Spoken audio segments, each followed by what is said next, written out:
السلام علیکم ورحمت الله وبرکاته. زما ګرانو دوستانو، وای د یو مخه سل مخه خای د عمران خان د وجه منګ باندې ک سپیکر دی، ک د عمران خان ورکران دي، ک داغه او امنګان ام پیګان دی رو په منګ باندې پاس اسمان دی. او اسد کیسر صاحب نه زیات تر منګ پښتانه چې خوشاله نه دي.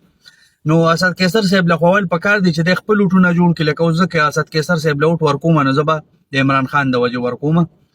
بل د اسد کیسر صاحب د ډیره مننه داغه درونو داغه چې کوم رشتہ دار دي، کوم چې دا گاډي داسې دا ویډیو ښکاری سیټ ته چلیږي چې دا گاډي کلیر وختلو او د پټواریانو بے غیرت او دا لګړبګ ګودا ویډیوګانې کول چې پوسټونه لیکوالانو خو لیکوالانو پکې پوسټونه کول منافقت سره منه لګیتا لیکوال چې شو انکر شو دا نیوز والا دا ټول دغه محکمې چې کومې به نیوټرل وسی د آرمی په شانتینا اوریجنل نیوټرل چې کمی دی بداسي اوسي دای په کوم پارټي بازی شروع کړي. انکر بروره پارټي بازی نه کوي، لیکوال به پارټي بازی نه کوي.